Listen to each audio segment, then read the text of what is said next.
donc de Romains 13. Et c'est la deuxième partie, particulièrement donc du message, se réveiller ou sommeiller. Se réveiller ou sommeiller. Romains 13.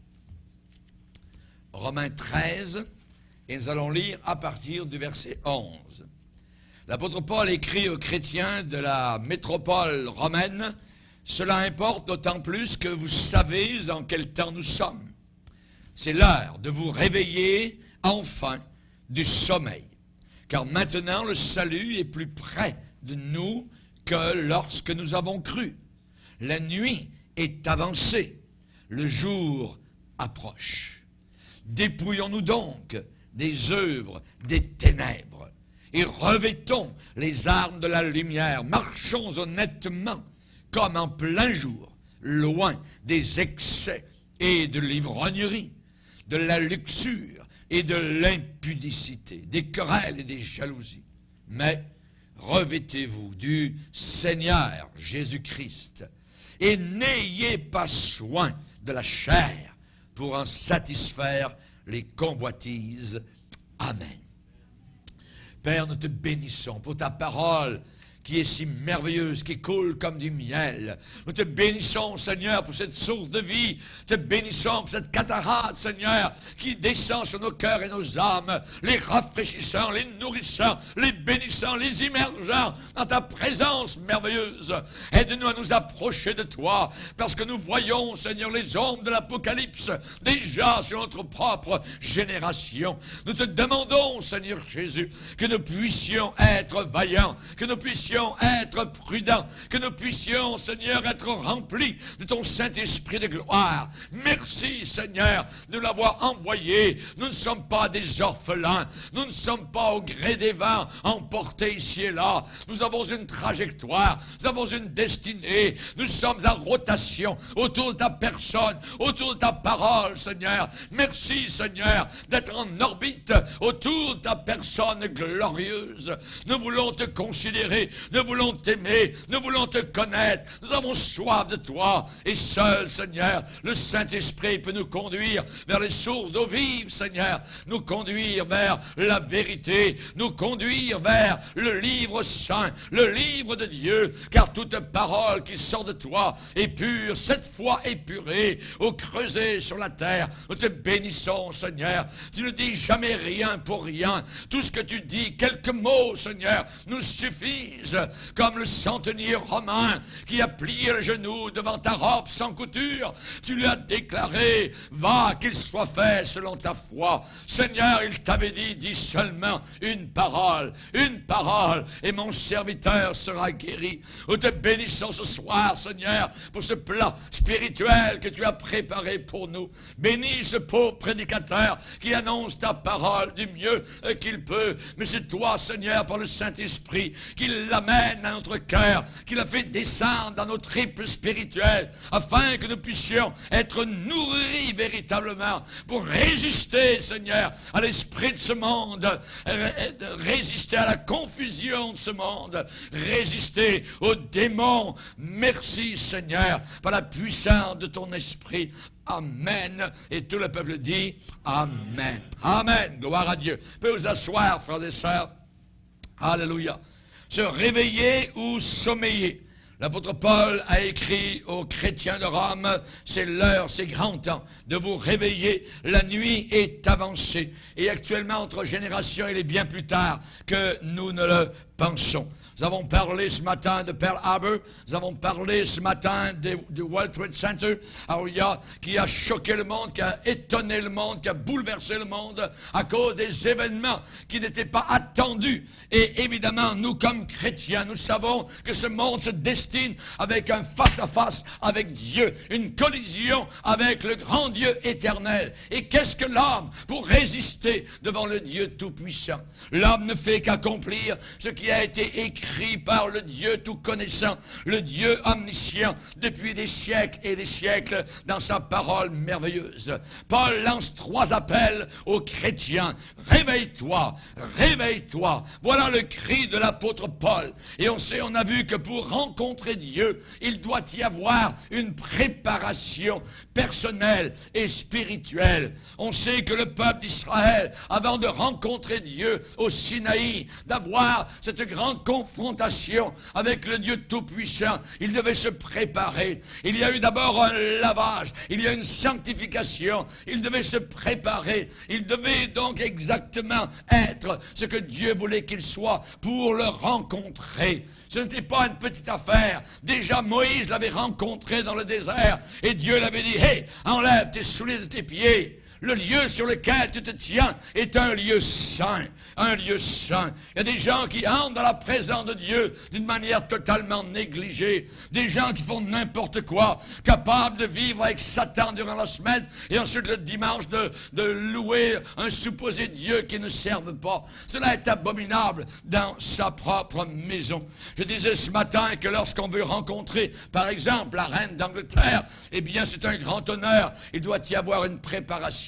Savoir comment s'habiller, où est-ce qu'on va être placé, quoi dire, quoi ne pas dire, et ainsi de suite, quoi porter comme vêtements, quoi ne pas porter, et ainsi de suite. Et c'est la même chose quand on se prépare à rencontrer le Dieu éternel. Le prophète hébreu Amos a déclaré: « Prépare-toi à la rencontre de ton Dieu. » Prépare-toi, pas le voisin, toi personnellement. Tu as besoin de te préparer, tu as besoin de nettoyer ta vie.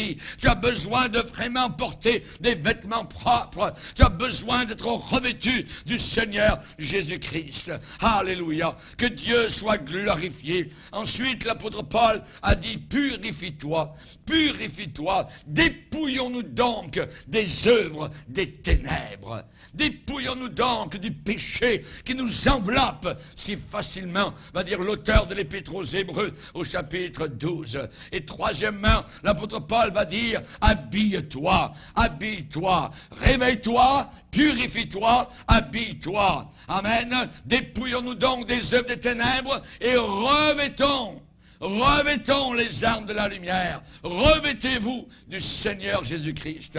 Habillez-vous dans le Seigneur Jésus-Christ. Alléluia. On va voir donc cela ce soir particulièrement, et exactement comme Jacob qui retournait au pays de Canaan après avoir travaillé chez Laban pendant plusieurs années. Eh bien, elle revenait maintenant avec toute sa famille après 20 ans. Et il avait quitté le pays de Canaan et maintenant il revenait avec plusieurs femmes, avec ses enfants, avec des troupeaux multiples, et évidemment on voit que sa famille arrivait d'une culture polythéiste où il y avait plusieurs dieux chez Laban. Et de la même façon, les enfants d'Israël sortant d'Égypte, eh bien, avec l'Égypte, avec leurs nombreux dieux et déesses, eh bien, tous ces gens-là, soit Jacob, soit le peuple d'Israël, avaient besoin d'une rencontre face à face avec le seul vrai Dieu pour savoir qui véritablement était ce Dieu-là. Et on a besoin de comprendre, nous personnellement, sa puissance, sa gloire et sa sainteté. La question posée dans Ésaïe, au chapitre 33, qui pourra rester auprès d'un feu dévorant? Qui pourra demeurer auprès d'un feu dévorant? Le Nouveau Testament nous dit: notre Dieu est aussi un feu dévorant. Qui pourra rester? La réponse est donnée, évidemment, dans Ésaïe 33, verset 14. Et je crois que Dieu, lorsqu'il s'est montré, lorsqu'il a parlé audiblement du haut de la montagne, du mont Sinaï, qui tremblait comme une chèvre, qui sautait, alors qu'il y avait des éclairs, des tonnerres, de la fumée, c'était quelque chose d'effroyable, voyez. Et il avait été dit que si quelqu'un approchait de la montagne, il devait être lapidé. Voyez, parce qu'on n'approchait pas de la présence de Dieu d'une manière désinvolte. Pourquoi Dieu faisait-il cela? Pour que le peuple d'Israël, qui ne connaissait pas le Dieu qui les avait fait sortir d'Égypte, puisse apprendre à le connaître dans sa puissance, sa gloire, sa sainteté trinitaire. Je crois que Dieu a fait la chose d'une manière terrifiante pour que les gens sachent qui est le Dieu éternel, le Dieu unique qu'ils allaient servir. La Bible déclare que le 3e jour au matin, il y eut des tonnerres. Imaginez, des tonnerres, des éclairs, une épaisse nuée sur la montagne. Le son de la trompette du ciel a commencé à retentir. Dieu n'a pas besoin d'une sono, voyez, pour monter le son d'instruments. Ils ont entendu la trompette du ciel qui sonnait, des éclairs. Imaginez le spectacle. Juste en été, quand il y a un orage, voyez, et des éclairs qui, l'un après l'autre, des éclairs, ainsi de suite, voyez. Ils étaient là au pied de la montagne, mais quelle sorte de Dieu est-ce, voyez. Et en plus, ils ont entendu la trompette et ils ont entendu sa voix qui parlait audiblement à Moïse. Oh, imaginez. Le son de la trompette retentit fortement. Tout le peuple qui était dans le camp fut saisi d'épouvante. Moïse fit sortir le peuple du camp à la rencontre de Dieu. Venez-vous-en. Allez. Les gens tremblaient comme des feuilles d'automne, voyez. Et il leur dit, venez, approchez-vous. Pas trop proche. La limite avait été donnée autour de la montagne. Si quelqu'un dépassait la limite, vous voulez aller voir Dieu là-haut, qui il était, il mourrait, il était lapidé. Voyez. De même qu'un animal. Il est dit qu'ils se placèrent à la rencontre de Dieu, se placèrent en bas de la montagne du Sinaï était tout en fumée, parce que l'Éternel y était descendu au milieu du feu. Cette fumée s'élevait comme la fumée d'une fournaise. Toute la montagne tremblait avec violence. Imaginez. Alléluia! Gloire à Dieu. Moi j'aime ça. Alors il y a la puissance de Dieu, la gloire de Dieu, l'autorité de Dieu. Amen. Le son de la trompette retentissait de plus en plus fortement. Dieu est en train de monter le sono. Vous voyez, en haut, vous allez entendre la trompette du ciel. Moïse parlait et Dieu lui répondait à haute voix. Alléluia. Et Dieu lui répondait à haute voix. Ainsi l'Éternel descendit sur la montagne du Sinaï, sur le sommet de la montagne. L'Éternel appela Moïse sur le sommet de la montagne et Moïse monta. Moïse seulement monta. Imaginez. Alléluia. Que Dieu soit glorifié. Je crois que Dieu a fait cela d'une façon terrifiante, voyez, inspirant une grande crainte pour qu'il n'oublie jamais. Pour qu'il n'oublie jamais qui était Dieu. Dans Exode 20 et au verset 18, particulièrement, il est dit, tout le peuple entendait les tonnerres et le son de la trompette. Il voyait les flammes de la montagne fumante. À ce spectacle, le peuple tremblait et se tenait dans l'éloignement. Ils dirent à Moïse, parle-nous toi-même et nous écouterons. Mais que Dieu ne nous parle pas de peur que nous ne mourions. Et Moïse a dit au peuple, ne vous effrayez pas, car c'est pour vous mettre à l'épreuve que Dieu est venu. C'est pour que vous ayez sa crainte devant les yeux, afin que vous ne péchiez pas. Le peuple restait dans l'éloignement, mais Moïse s'approcha de la nuée où était Dieu. Alléluia. La version anglaise dit, le peuple restait dans l'éloignement, mais Moïse s'approcha de thick darkness, des ténèbres épaisses où était Dieu. Dieu était là, quelque part, dans la montagne, dans les ténèbres épaisses. Nous avons peur des ténèbres, des situations difficiles et ténébreuses, et pourtant il se pourrait fort bien que Dieu soit justement là, que ce soit le rendez-vous de Dieu. Les ténèbres épaisses. Le peuple restait dans l'éloignement. Mais Moïse, mais tel frère, mais telle sœur, monta vers Dieu, qui se trouvait là, au milieu de ces ténèbres très épaisses. Que Dieu soit béni, que Dieu soit glorifié. Alléluia. Après un événement semblable au Sinaï, il ne pourrait plus jamais regarder le Seigneur avec légèreté ou frivolité. On va aller plus loin. Lorsqu'ils commencèrent à entrer dans la terre promise avec Josué, qui était maintenant à leur tête, Moïse était décédé et Josué était maintenant le nouveau leader nommé par Dieu. Et Josué va conduire le peuple d'Israël au travers du Jourdain. Et comme pour Moïse, Josué va passer du temps avec le Seigneur pour recevoir les instructions de Dieu. Comment faire? Ensuite, Josué a dit au peuple, vous avez besoin de vous préparer à entrer dans la promesse du Seigneur. Sanctifiez-vous parce que demain, l'Éternel fera des prodiges au milieu de vous. Dieu va faire des miracles au milieu de vous, mais préparez-vous. Premièrement, la préparation. Ensuite, Dieu agit. Je te dis que si tu crois, tu verras. Un, croire. Un, se préparer. Un, se purifier. Un, se réveiller. Et un, se revêtir de Christ. Et ensuite, Dieu va se révéler par des prodiges, par des miracles étonnants. Lui, il fait des miracles autant que vous respirez. Voyez, ça ne le gêne pas, lui, d'en faire des miracles autant il en veut, parce qu'il est tout puissant. Mais à nous de nous préparer. À nous, évidemment, d'avoir cette préparation. Voilà un autre moment pivot, je dirais charnière, dans la vie d'Israël. Et évidemment, le nouveau peuple d'Israël qui est maintenant sur le point d'entrer dans la terre promise, eh bien, avait seulement entendu des histoires racontées de ce qui s'était passé au Sinaï et comment en Égypte, Dieu les avait fait sortir. Cette nouvelle génération, eh bien, n'avait pas vu, n'avait pas expérimenté, ils avaient seulement entendu parler leur père, voyez, qui maintenant était décédé dans le désert. De l'ancienne génération, seulement 2 hommes sont entrés dans la terre promise. Tous sont morts dans le désert. Il n'y avait que Josué et Caleb. Donc cette nouvelle génération avait seulement entendu parler des prodiges de Dieu, mais n'avait pas expérimenté qui véritablement était Dieu. C'était une nouvelle génération. Alors Josué leur a donné des instructions pour qu'ils se préparent eux-mêmes à vivre des expériences, des merveilles du Seigneur. Alléluia. Vous savez, dans l'Ancien Testament, il y a des descriptions, et on en parlait à table tout à l'heure au restaurant avec certains frères, des descriptions de certains rois.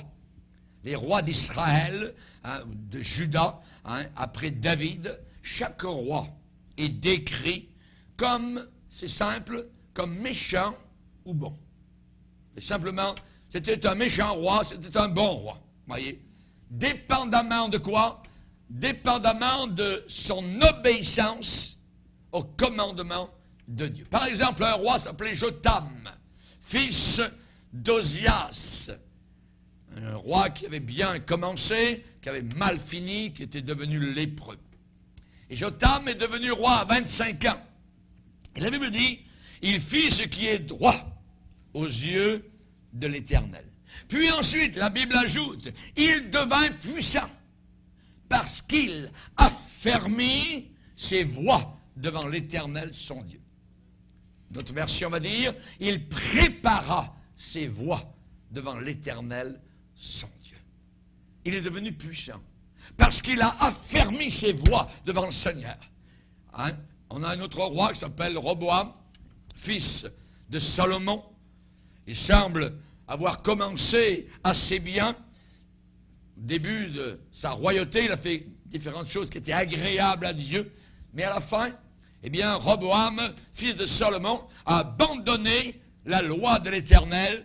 Et il est dit que tout le peuple d'Israël a abandonné avec lui la loi de l'Éternel. Il faut pour nous que nous fassions une préparation. Toutes les fois où il y a eu réveil spirituel, mouvement de Dieu authentique, il y a eu avant, tout le temps, dans toutes les générations, des temps de préparation. Des gens qui ont nettoyé leurs lampes, qui ont nettoyé leur vie, qui se sont mis devant le Seigneur, qui ont pris Dieu au sérieux, et qui eux-mêmes, ensuite, étant réveillés, ont découvert Dieu, puisque Dieu a dit, le jour où tu me chercheras tout ton cœur, je me laisserai trouver. Ils l'ont trouvé, et ensuite, ils l'ont porté aux autres. Il faut premièrement que nous soyons nous-mêmes réveillés. Amen. Réveillés. Il faut faire la préparation. Que ce soit pour l'arche qui va entrer dans la terre promise avec Josué, que ce soit pour notre cœur, c'est crucial. C'est crucial, voyez. On dit que Roboam fit le mal parce qu'il n'appliqua pas son cœur à chercher l'Éternel. Pourquoi tant de chrétiens font le mal? Parce qu'ils ne s'appliquent pas à chercher l'Éternel. Ils ne le cherchent pas, voyez. On peut prendre la chose d'un côté et d'autre, par-dessus, par en dessous, à droite, à gauche. Voyez, sur 360 degrés, en faire la circonférence, ces gens-là ne prient pas. Jésus a dit, veillez et priez, afin que vous ne tombiez pas dans la tentation. Dans la tentation. Il est dit qu'il fit le mal parce qu'il ne prépara pas son cœur à chercher l'Éternel. Qu'est-ce que Dieu est en train de nous dire? Qu'est-ce que Dieu est en train de nous dire? Que celui qui a des oreilles entende ce que l'Esprit dit à l'Église ou aux églises. Dieu va dire au psaume 81, « Oh, si mon peuple écoutez! Si mon peuple écoutez! » En étudiant tous ces exemples que je vous ai cités depuis ce matin, il est clair que Dieu se révèle dans toute sa puissance. Il se révèle, voyez. Il demande l'adoration de façon très spécifique, avec certaines attitudes de cœur requises. Dieu n'est pas un Dieu que l'on peut ignorer et mettre sur l'étagère, on peut l'approcher de façon négligée, avec légèreté, frivolité, de façon totalement insouciante. Non, non, non, non, non, non. Voyez, il est le seul, vraiment Dieu vivant et vrai. Il n'y a pas d'autre. Il faut, c'est nécessaire, il faut que celui qui s'approche de Dieu croit qu'il existe. C'est la base. Et qu'il est le rémunérateur de ceux qui le cherchent avec fidélité, avec authenticité, avec sérieux. On sait que durant un festin à Babylone, sa main a écrit avec légèreté et rapidité 3 mots, peser, compter et diviser. Alors que les gens ne savaient même pas. Les ennemis étaient aux portes, c'était fini pour le royaume babylonien, mais eux étaient en train d'avoir un party. C'est eux, ils fêtaient, ça leur prenait ça, voyez. Et Dieu, pendant ce temps-là, était en train d'écrire, compter. Leurs jours étaient comptés, ils étaient pesés dans les balances de Dieu, et bientôt ils allaient être divisés totalement. Les Mèdes et les Perses étaient aux portes en train de détourner le fleuve, et ils sont passés sous les murailles, et ils ont envahi la Babylonie. Chers amis, en étudiant tous ces exemples, nous devons savoir que notre Dieu est le seul, unique, vivant et vrai. Il n'est pas un Dieu parmi, je dirais, un groupe d'autres dieux ou déesses. Il est le Dieu de la fumée, le Dieu du feu, le Dieu du tonnerre, le Dieu du vent, le Dieu de la puissance. Alléluia. Êtes-vous allé faire un tour au ciel? J'aime y aller de temps en temps. Lorsque Jean est en train de décrire le trône sur lequel se tient notre Dieu, et il va parler de ce qu'il a vu, il va dire, sur ce trône, quelqu'un était assis. Celui qui était assis avait l'aspect d'une pierre de jaspe, de sardoine. Le trône était environné d'un arc-en-ciel, semblable à de l'émeraude. Du trône sortaient des éclairs, des voix, des tonnerres. Voyez? Devant le trône brûlait 7 lampes. L'Esprit de Dieu est là. Amen. Il y a encore devant le trône comme une mer de verre semblable à du cristal. Rien n'est caché. Tout est découvert. La pureté extrême, sans aucun microbe, sans avoir besoin d'aucune vaccination. Alléluia! C'est mon lieu de rendez-vous, c'est là qu'un jour je me trouverai dans la présence de ce Dieu glorieux et merveilleux. Alléluia. Nous devons honorer son désir envers nous, de nous approcher de lui avec un bon comportement, une bonne attitude. Dieu s'attend à ce que nous nous approchions de lui de la bonne façon. La Bible dit, approchez-vous de lui, et il s'approchera de vous. Il aussi s'approchera de vous. Dieu s'attend à ce que nous le rencontrions sur ces termes à lui. Dieu s'attend à ce que nous nous conduisions selon ses règles à lui. L'apôtre Paul a dit, si quelqu'un ne combat pas selon les règles, il n'est pas couronné. Il n'est pas couronné, il ne sera pas couronné. Il faut combattre selon les règles. Et le livre de règles est là. Nous l'avons entre les mains. La parole du Seigneur. Fois après fois, nous voyons ce concept de se préparer nous-mêmes pour ces face-à-face, pour ces rencontres saintes. Alléluia. Et les thèmes mentionnés dans la parole de Dieu pour ces rencontres, c'est simple. Sainteté, purification, sanctification, justice, pureté. Voyez, entrer dans la présence de Dieu est une affaire très sérieuse. Très, très sérieuse. Sondons nos cœurs. Prions avec David. Sonde-moi, ô Dieu. Regarde si je suis sur une mauvaise voie et conduis-moi sur la voie éternelle. La voie de l'éternité. Notre monde moderne, actuel, agité, mouvementé, tumultueux, beaucoup de personnes ont placé Dieu sur l'étagère. Nous l'avons mis même sur les autobus. Puisqu'il n'y a possiblement pas de Dieu, ben, jouissons de la vie, tout ça, et puis c'est pas grave. Il n'y a pas de rencontre avec Dieu, il n'existe pas. C'est une folle génération. L'insensé, le fou, dit en son cœur, il n'y a pas de Dieu. Et c'est ce qu'ils disent autour de nous. Et nous sommes là au milieu de tout cela, voyez. Les peuples anciens faisaient cela avec leurs idoles. Quand leurs idoles ne répondaient pas, ben, ils les mettaient sur l'étagère. Quand tu ne réponds pas, on va prendre un autre Dieu, ainsi de suite. On a connu ici au Québec, sur les fermes, des gens qui parfois avaient une statue d'une Vierge Marie ou d'un Saint Joseph, tout ça. Puis dans les tables, envoie le fouet sur la statue. Tchac, tchac. Tu ne réponds pas à toi, on va te fouetter. Vous voyez, on a entendu toutes sortes de témoignages. C'est leurs idoles. Vous voyez, pourquoi? Parce qu'ils ne se tournent pas vers le vrai Dieu authentique. Vous voyez. Les païens ont leur Dieu, ils ont leur déesse. Nous avons un Dieu vivant et vrai. Alléluia.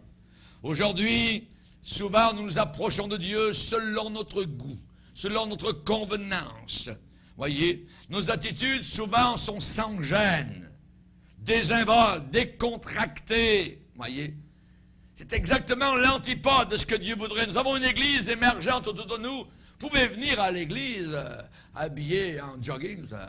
Même le pasteur, il arrive en avant. Mais quel respect vis-à-vis de Dieu. On sait que c'est le cœur, mais quand même. Et nous avons cela dans un paquet d'églises où le vrai chrétien se sent très mal à l'aise à cause de cette désinvolture. Les gens montent sur les sièges. Les jeunes ont leurs casquettes sur la tête. Ils ont des boucles partout et personne ne leur dit que c'est mauvais. Vous avez des prédicateurs qui sont tatoués de partout et sont fiers de montrer leurs bras forts. C'est des apostats. Nous avons dans la Bible les actes des apôtres, mais nous avons dans la Bible aussi les actes des apostats. Amen. Alléluia. Gloire au Seigneur. Nous traitons parfois Dieu comme un chum. Nous traitons Dieu comme mon pote, un buddy. Vous voyez? C'est bien différent d'avoir cette très grande révérence ultime qui inspire un respect mêlé de crainte. Amen. Alléluia. N'oubliez pas, il a autorité sur nous. Toute l'autorité. Jésus a dit, tout pouvoir m'a été donné dans le ciel et sur la terre. C'est vrai, on a reçu l'invitation d'entrer en sa présence n'importe quand. C'est un grand privilège, voyez. Nous devons garder nos rendez-vous avec Dieu. Dans Hébreu, j'ai noté à plusieurs reprises où il dit approchez-vous, approchez-vous, approchez-vous. Nous sommes demandés maintenant, puisque nous avons un intercesseur, nous avons un sacrificateur, nous avons un médiateur, hallelujah. Nous avons quelqu'un, je ne dirais pas expiateur, je ne sais pas si c'est français, mais quelqu'un qui a expié nos péchés. Approchez-vous avec assurance du trône de la grâce pour être secouru dans vos besoins. Hébreux 7, versets 19 et 25, nous avons l'introduction d'une meilleure espérance par laquelle nous nous approchons de Dieu. Les païens n'ont absolument aucune espérance, whatsoever. Aucune espérance. Rendez compte? Ils s'en vont vers l'éternité sans aucun espoir. C'est abominable. Et nous étions comme cela avant de venir à Jésus. La Bible dit dans Éphésiens, sans espoir. Nous étions sans espoir. Quel changement!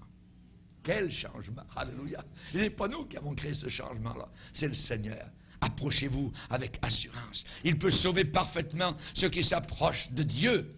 Par Marie, par les saints, par Bouddha, par Krishna, Non, par Jésus-Christ. Un seul nom nous a été donné par lequel nous devions être sauvés. Alors il y a le Sauveur Jésus-Christ. Approchons-nous avec un cœur sincère. Alors, Paul a dit, deuxième chose, purifie-toi. Réveille-toi. Deuxièmement, purifie-toi. On parle ici de clean-up. Amen. On parle ici de se nettoyer. Un temps pour se réveiller. Wake up. Voyez, aussi pour se purifier. Dépouillons-nous donc des œuvres des ténèbres.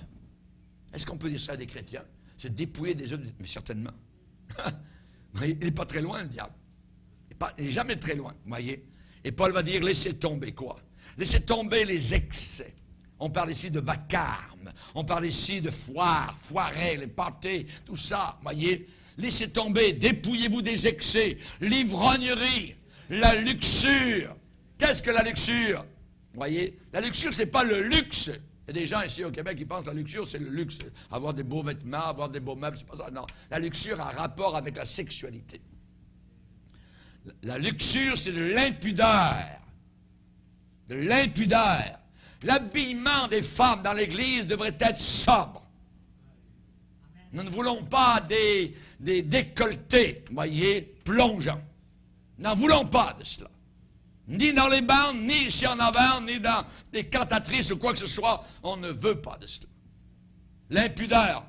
Absence de tout sentiment de honte. Fuyez, laissez tomber cela. Laissez tomber l'impudicité. La Bible dit, fuyez l'impudicité. Dans Jérémie, il dit, ils ne rougissent pas, ils ne connaissent pas la honte. Ils tomberont, Dieu dit, ils seront renversés. Dieu va les renverser. Ils ne connaissent pas la honte. Voyez. Laissez tomber les querelles. Désir de pouvoir, désir de puissance. Non. Allez dire aujourd'hui que les femmes doivent être soumises à leur mari. Vous allez vous faire moquer, rire, crucifier, tout ce que vous voulez. Mais la Bible dit, femmes, soyez soumises à vos maris. Ça ne veut pas dire qu'on leur pile, nous les hommes, sur la tête. Non. Nous les aimons, nous sommes côte à côte. Alléluia. Nous les apprécions, Dieu nous a donné. Les jalousies, laissez tomber cela. Laissez tomber cela. Ça veut dire vouloir plus. Vouloir ce qu'un autre a. Oui.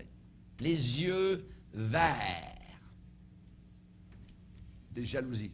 Il semble que le vert va avec la jalousie. Ils deviennent encore plus verts quand quelqu'un jalouse.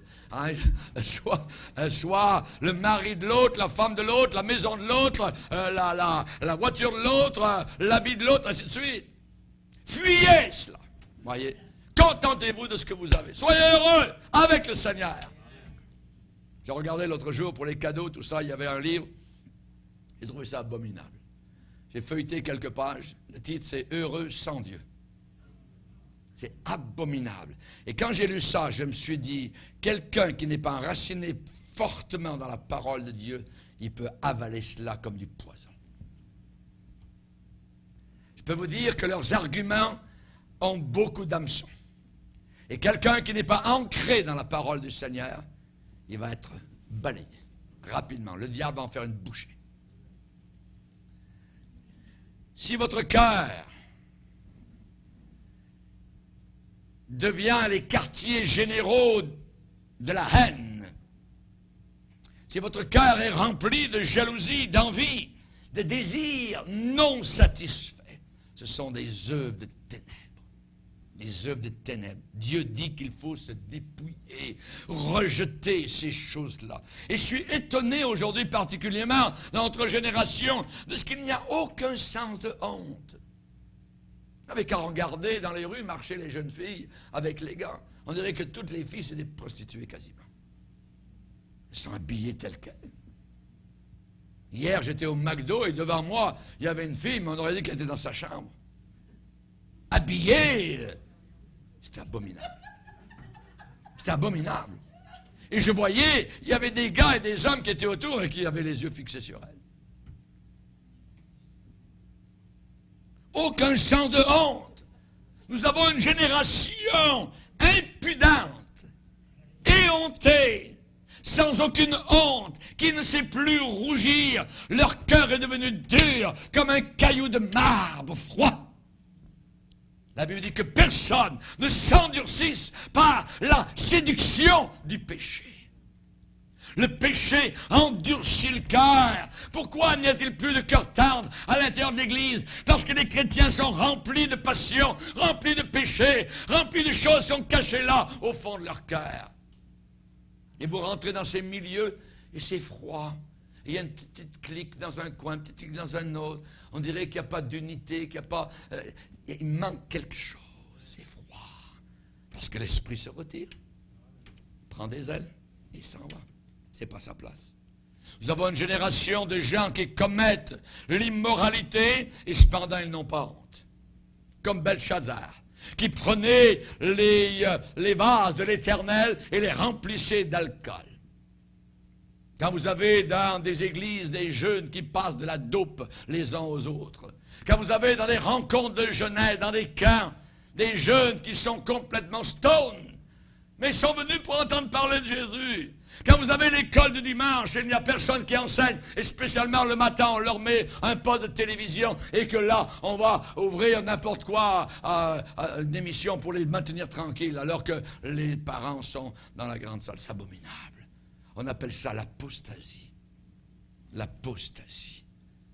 La Bible déclare qu'il existe une race, il existe une génération. Et rappelez-vous que la parole de Dieu ne se trompe pas. Les paroles du Seigneur sont épurées 7 fois.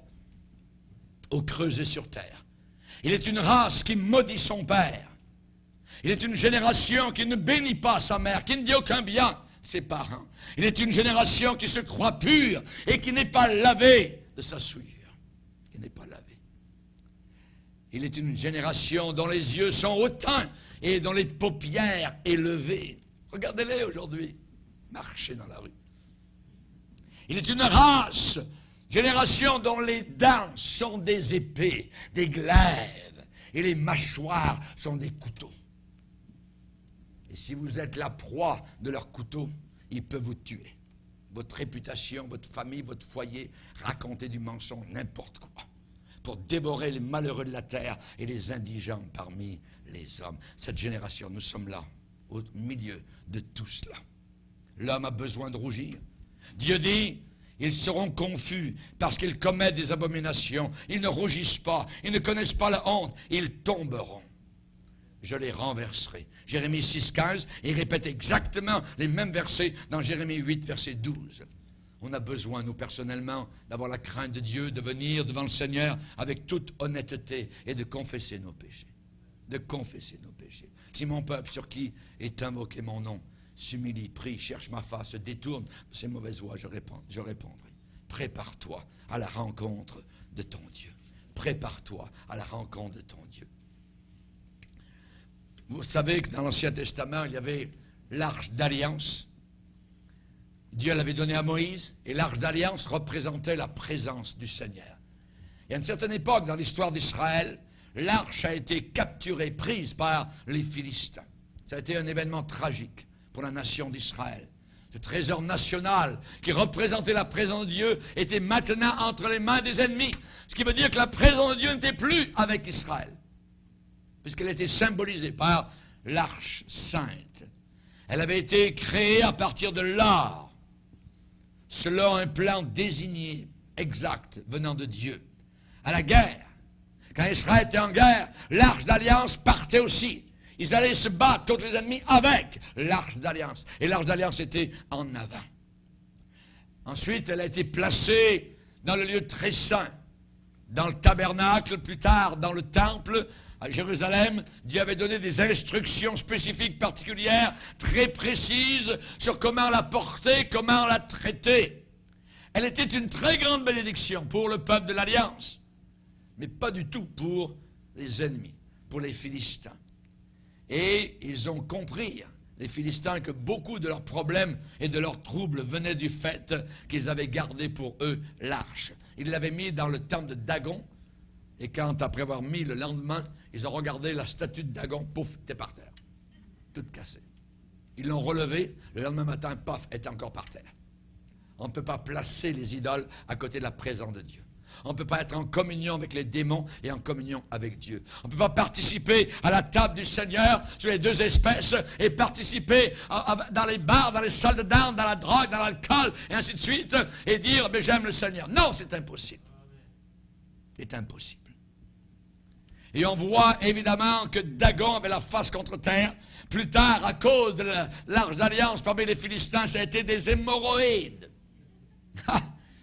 Dieu sait comment s'y prendre. Des hémorroïdes à Asdod, à Gath. Vous voyez, c'est la consternation partout parmi le peuple. À Écron, terreur mortelle. Il y avait des morts, même des cris dans la ville. Alors les Philistins un jour ont été tannés, fatigués, ils l'ont placé sur un char et ils l'ont renvoyé en Israël. Ils l'ont renvoyé en Israël. Et les bœufs sont partis, sans personne devant, ils sont allés directement vers la frontière d'Israël. Et en arrivant en Israël, ce sont les hommes de Beth Shemesh qui l'ont trouvé. Vous savez ce qu'ils ont fait? Ils savaient que c'était l'arche d'alliance. Ils ont enlevé le propitiatoire, le couvercle, ils ont regardé à l'intérieur. Vous savez combien il y a eu des morts? Il y a exactement 50 070 hommes qui sont morts. Dieu n'est pas à prendre à la légère. Ils ont regardé à l'intérieur, voyez. Désolation maintenant parmi le peuple d'Israël, grande plaie. Et ils ont dit, mais qui peut subsister en présence de l'Éternel, ce Dieu saint? 1 Samuel 6, 20. L'arche est restée au même endroit pendant 20 ans. Ils ont dit, on ne touche plus à ça. Pendant 20 ans, à Kirjat Yeharim, dans la maison d'Abinadab. Et les Israélites ont continué à avoir des batailles, des escarmouches avec les Philistins. Et un jour, Samuel, le grand prophète, a parlé à la nation entière. Il leur a dit, si c'est de tout votre cœur que vous revenez à Dieu, ôtez du milieu de vous les dieux étrangers, les Astartés, et dirigez votre cœur vers l'Éternel. Préparez votre cœur pour l'Éternel et servez-le, lui seul, et il vous délivrera de la main des Philistins. David, devenu roi, a décidé, c'était le temps maintenant de ramener l'arche à Jérusalem, dans la capitale. Alors il a fait des plans pour l'amener dans la ville avec une grande fanfare, avec vraiment une grande joie, et, en accord avec les leaders. Il y a eu un grand zèle, une grande excitation, mais il n'a pas cherché Dieu pour savoir comment s'y prendre pour faire cela. Il n'a pas cherché Dieu. La sagesse humaine peut être bien intentionnée, mais ça ne vaut rien devant la sagesse de Dieu. Amen. La sagesse de Dieu, c'est une croix plantée à Golgotha. La sagesse humaine, c'est la technique humaine, et ça descend vers l'abîme sans fond. Et finalement, ils ont placé, pour faire plaisir à Dieu, l'arche sur un char tout neuf, avec des bœufs qui étaient en avant, des vaches. Oui. Et là, c'était la joie, les vaches marchaient sur le chemin, l'arche revenait en Israël. Et là, il y avait une grosse pierre sur le chemin, et ça a commencé à pencher, et Uza, bien intentionné, a placé sa main sur l'arche pour la retenir, pour qu'elle ne tombe pas par terre, et il est mort sur place. Il avait dit, oh, qu'est-ce qui se passe? Qu'est-ce qui se passe? Il a bien voulu faire, il était bien intentionné, et il est mort, Uza. Et la Bible dit que l'atmosphère joyeuse qui était là dans les minutes précédentes a changé radicalement et immédiatement. Il est dit dans la Bible, dans 2 Samuel 6, 9, cette journée-là, David eut peur de Dieu. David eut peur de Dieu. Pourquoi? Et là, David a sondé son cœur. On arrête tout ça. Et David a cherché. Où allons-nous chercher? Pour savoir le conseil de Dieu dans la parole. Ils avaient, à cette époque, 5 livres de la Bible, le Pentateuque. Il a cherché. David s'est humilié devant Dieu. Qu'est-ce qui n'a pas marché, Seigneur? Qu'est-ce qu'on n'a pas fait qui était correct? Voyez? Et il a lu juste un petit verset, un bout de verset, même pas un verset entier. Il a dit que les sacrificateurs devaient porter l'arche de l'Alliance. Tout. Les sacrificateurs devaient porter l'arche de l'Alliance. C'est-à-dire que sur l'arche d'alliance, il y avait une boucle ici, une boucle là, une boucle de l'autre côté, une boucle. Et des barres devaient être passées par là pour la porter. Dieu avait dit, vous la porterez. David a dit, oh, Dieu, on est une nouvelle génération, nous. Si Dieu avait dit cela, ben c'est pas grave. Aujourd'hui, nous avons des chrétiens qui disent, on veut moderniser l'Église, on veut amener le rock à l'intérieur, on veut amener les parties, puis les danses, tout ça, puis les jeunes, ils peuvent danser ensemble, tout ça, puis il suffit d'avoir une musique, on parle un peu de Jésus, puis ça va faire pareil. La mort spirituelle. La mort spirituelle. L'arche, vous devrez la porter sur vos épaules. La porter. Exode 25, verset 14, vous la porterez. Et plus tard, ils l'ont amené finalement à Jérusalem. L'attitude était tout à fait différente. Voyez. David a dit dans 1 Chronique 15, versets 11 à 14, nous ne l'avons pas cherché selon la loi la première fois. Nous ne l'avons pas cherché Dieu, ne l'avons pas cherché selon la loi la première fois. Nous n'avons pas fait attention. On a pris les choses de Dieu. Dieu ne regarde pas seulement nos bonnes intentions, il veut l'obéissance. L'obéissance vaut mieux que les sacrifices. Amen. L'obéissance. Obéir. Obéir, accent aigu, I.R. Dieu donne son Saint-Esprit à ceux qui lui obéissent. Amen. L'obéissance. Après ces événements, eh bien, je suis sûr que le peuple savait très bien ce que signifiait de marcher dans la crainte du Seigneur. Il y a un rabbi polonais du 18e siècle, Noam Elimelech. Il a une belle parole qui est sortie de sa bouche sur la sanctification, une parole imagée. Il a déclaré, le juste devrait se sanctifier personnellement pour que la gloire de Dieu, Shekinah, puisse chanter dans sa gorge. Pour que la gloire de Dieu, Shekinah, puisse chanter dans notre gorge, nous devrions nous sanctifier. Nous sanctifier. Dépouillons-nous donc des œuvres des ténèbres. Et en terminant, habille-toi. Habille-toi. 1, réveille-toi. 2, purifie-toi. 3, habille-toi. Revêt-toi. Amen. Se revêtir. C'est le cœur de la chose. Se revêtir de quoi? Oui, on se dépouille des œuvres des ténèbres. Mais ensuite, revêtons-nous des armes de la lumière. Les armes de la lumière. Hallelujah. Le diable a ses armes des ténèbres. Nous avons les armes de la lumière. Et la lumière est plus forte que les ténèbres. Hallelujah. Quand on arrive dans ce lieu qui est ténébreux, toc, un bouton, les ténèbres s'en vont. Et quand la lumière va s'éteindre, eh bien les ténèbres reviendront. Nous avons besoin de nous revêtir des armes de la lumière. Revêtez-vous, dit Paul, du Seigneur Jésus-Christ. Amen. Enfilez vos manches dans ses manches. Amen. Rentrez dans son corps, hallelujah, que Dieu soit glorifié. Qu'est-ce que je fais après m'être réveillé, après m'être purifié? Habille-toi en Jésus.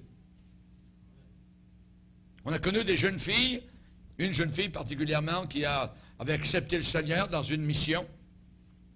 Et ensuite, juste quelques semaines après, a été invitée à un bal. Elle a regardé dans sa garde-robe, et soudain, ça lui a dit, j'aimerais bien mettre cette robe-là. Elle a dit, je ne peux pas la mettre, parce que Jésus va venir avec moi. Alors elle a changé totalement d'avis, elle n'est même pas allée à ce party. Revêtez-vous du Seigneur Jésus-Christ. Nous avons la plus belle robe sur nos épaules.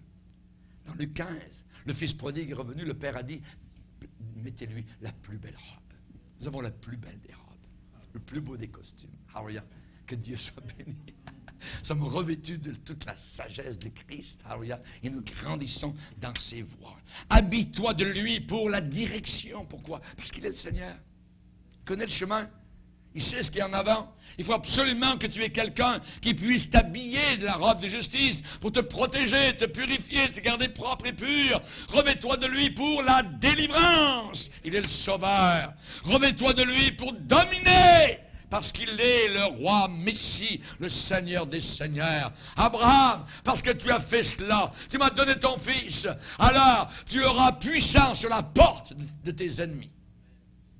Tu domineras sur la porte de tes ennemis. Tu posséderas la porte de tes ennemis. Parce que tu as fait cela. parce que tu m'as obéi. Tu n'as pas eu peur de me donner même ton propre fils. Alléluia. Je dois me revêtir de Jésus comme d'une armure de lumière. Revêtons-nous de louanges, revêtons-nous des armes de la lumière. Où pensez-vous que l'on se tient comme Église? Ou comme chrétien individuel? L'apôtre Paul a sonné l'alarme au 1er siècle. Et on a besoin de la sonner aussi maintenant. Il se fait tard. Ça fait tard.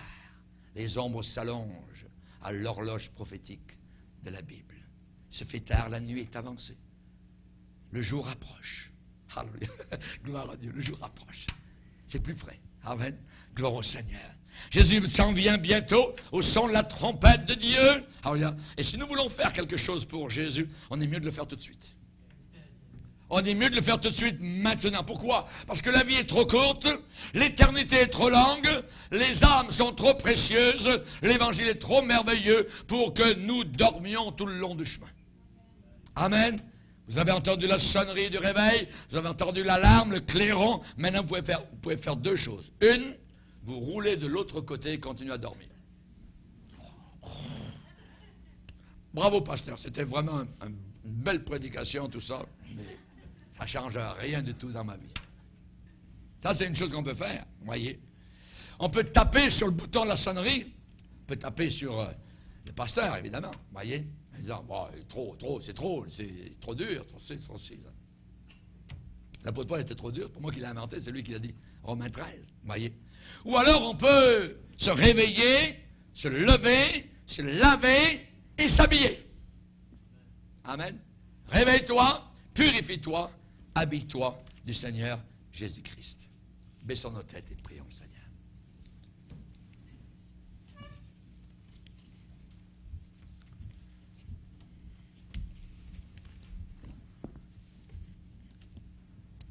Père, nous voulons te bénir. Nous voulons absolument te dire un grand merci. Et nous venons devant toi avec respect, Seigneur. Bien que nous soyons invités à nous approcher de toi, nous en sommes indignes, Seigneur. Et en ce début d'année, Seigneur, nous voulons véritablement te dire pardon pour nos péchés. L'homme de Dieu, Ésaïe, qui pourtant était fidèle en te voyant dans la gloire, assis sur un trône très élevé, a dit, je suis perdu. Mes lèvres sont impures et j'habite au milieu d'un peuple dont les lèvres sont impures. Mes yeux ont vu le roi. Seigneur, nous prions que la pierre brûlante touche encore nos lèvres. Nous prions, Seigneur, que tu puisses nous lancer encore la vie que tu as lancée à Ésaïe. Qui marchera pour nous? Dans cette génération méchante, perverse, tordue, abominable, qui ne rougit plus. Nous te prions que nous soyons, Seigneur, comme des étoiles dans la nuit, que nous puissions briller, que nous soyons des phares. Aide-nous, Seigneur, à alimenter notre vie spirituelle, à être remplis du Saint-Esprit, à nettoyer, à enlever les cendres, que le tirage, Seigneur, de nos vies spirituelles ne soit pas atténué à cause d'un passé, Seigneur, de cendres qui sont là et qui s'entassent. Aide-nous à faire le nettoyage, Seigneur, afin que le souffle de l'Esprit puisse couler librement et souffler avec une grande liberté. Car là où est le Saint-Esprit, là est la liberté. Liberté de croire, liberté de recevoir, liberté d'entendre la merveilleuse parole de Dieu et d'y obéir. Seigneur, donne-nous du nerf, donne-nous une colonne vertébrale. Aide-nous de tenir, Seigneur, en face des moqueurs de cette génération, des hommes et des femmes sensuels. Aide-nous, Seigneur, à résister. Aide-nous, Seigneur, à être revêtus des armes de la lumière, à nous habiller de Jésus. Aide-nous, Seigneur, à faire notre toilette. Nous avons vu nos petits chats qui se font la toilette le matin. Seigneur, nous, parfois, nous avons oublié de nous laver le cœur, l'intérieur, Seigneur, chaque jour. Nous avons besoin toujours, Seigneur, de tenir en ta présence. Toi, le grand Dieu, 3 fois saint, le Père éternel qui nous a donné ton Fils. Merci, Seigneur. Merci, Seigneur, pour les frères. Merci pour l'Église que tu as sauvée. Cette épouse qui veut se préparer à cette rencontre fulgurante dans la gloire éternelle. Oui, Seigneur, tu es grand, tu es tout-puissant. Tu es descendu jusqu'à nous pour nous amener jusqu'en haut. Merci, Seigneur. Au nom de Jésus. Amen. Et tout le peuple dit Amen. Gloire à Dieu.